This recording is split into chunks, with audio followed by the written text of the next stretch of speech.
नमस्कार, प्रणाम।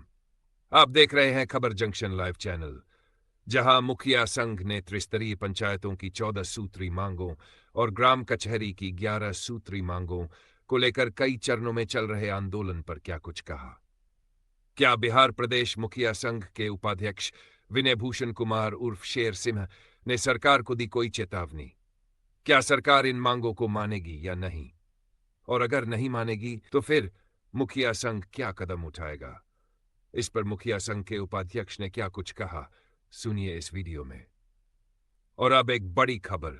बिहार प्रदेश मुखिया संघ के अध्यक्ष, उपाध्यक्ष और बिहार सरकार के डीडीसी सब मिलकर पंचायती राज व्यवस्था को सुधारने के लिए सडन मार्च को 4 दिन के लिए पुणे जा रहे हैं।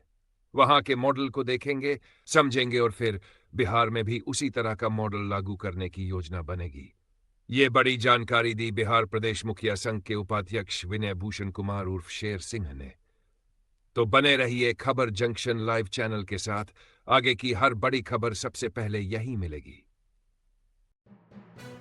मैं मीडिया के भाई को सबसे पहले धन्यवाद देता हूं कि ये जो पंचायती राज व्यवस्था है, जो पंचायत का जो अपना स्वतंत्रता था, पंचायत का जो अधिकार था, वह पदाधिकारियों के द्वारा पंचायत से अलग करा दिया गया। जो जनता का जो रियल में जो महात्मा गांधी जी का जो सपना था कि गांव का विकास होगा तभी राष्ट्र और देश का विकास होगा, लेकिन आज का जो पदाधिकारियों के द्वारा दमन किया जा रहा है, ये कभी मंत्री के द्वारा फाइल दबाया जा रहा है तो कभी पदाधिकारियों के द्वारा दबाया जा रहा है। और हमारा जनता मालिक को जो ज़रूरत है, आज विधवा विकलांग का पेंशन किसी भी प्रकार का अगर हम लोग को सहयोग करना है, लेकिन हम लोग विवश हो के पूरे प्रदेशवासी त्रिस्तरीय जनप्रतिनिधि हम लोग इसके लिए लगातार सरकार से मांग कर रहे हैं। माननीय मुख्यमंत्री के बीच हम लोग अनेकों बार बात रखे, समझौता की बात भी हुई, मुख्यमंत्री जी आश्वासन दे देते हैं, लेकिन आज जो उस विभाग के पंचायती राज विभाग के जो मंत्री हैं उनके निकट जाके फाइल दबा दिया जाता है, रोका जा रहा है। लेकिन हम लोग सरकार को यह स्पष्ट, ये हाल फिलहाल में मिलर हाई स्कूल में स्पष्ट बता दिए थे कि अगर जो गांव का विकास का जो अधिकार है, आप हम लोग को जब तक वापस नहीं करेंगे, पंचायत का जो 29% अधिकार था वो पुनः वापस किया जाए। अगर वह वापस नहीं होता है तो हम लोग रुकने वाले नहीं हैं।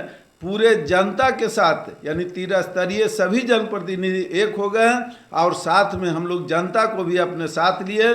जनता को हम लोग पूरे बिहार में जिला बाय जिला जाकर बताने का काम किए कि ये पदाधिकारियों के द्वारा और मंत्री जी के द्वारा जो ये हम लोग का जो फाइल दबाया जा रहा है, आपका अधिकार को रोका जा रहा है, इसके लिए हम लोग त्रिस्तरीय जनप्रतिनिधि नहीं बल्कि आप लोग को भी हम लोग के साथ उतरना होगा और सरकार को यह स्पष्ट दिखाना होगा कि जो 2025 में का जो चुनाव है, अगर हम लोग के हाल फिलहाल में अगर ये समझौता नहीं होता है तो जो 25 का आने वाला चुनाव है, आप लोग हम लोग के साथ दीजिए और ऐसे सरकार को हम लोग विवश कर जवाब देने का काम करेंगे। और आपका जो हम लोग की बात को सुनेगा, आपका अधिकार की बात को जो सुनेगा, उसका हम लोग साथ देने का काम करेंगे। क्या परिचय हुआ सर? मुखिया मोगलपुरा पंचायत सह प्रदेश मुखिया संघ उपाध्यक्ष। हम लोग को ये कार्यक्रम तय हो गया है, 17 मार्च को हम लोग को यहाँ से जाना है पुणे, और वहाँ का जो पंचायती राज व्यवस्था में जनता को किस रूप में अधिकार दिया जा रहा है, उनका अधिकार मिल रहा है, वो सारी चीज़ पर हम लोग को वहाँ देखकर जो आएंगे और यह सरकार को स्पष्ट हम लोग बताने का काम करेंगे। इसके लिए हम लोग का कार्यक्रम 17 को जाएंगे और पुनः हम लोग को 4 दिन का कार्यक्रम वहाँ रखा गया है। पंचायती राज व्यवस्था में किस तरह के कमी के कारण आज बिहार का जो पंचायती राज व्यवस्था है असफल हो रहा है, उसके लिए हम लोग पुणे कार्यक्रम में शामिल होने जा रहे हैं। सरकार से हम लोग का जो बैठक हुआ है, मुख्य सचिव से जो वार्ता हुआ है और ये डायरेक्टर साहब से जो वार्ता हुआ है, उन्होंने कहा कि एक बार आप लोग वहाँ से घूम आइए और वहाँ का जो विधि व्यवस्था है पंचायती राज का, उसके अनुसार हम लोग यहाँ भी पहल करने का काम करेंगे।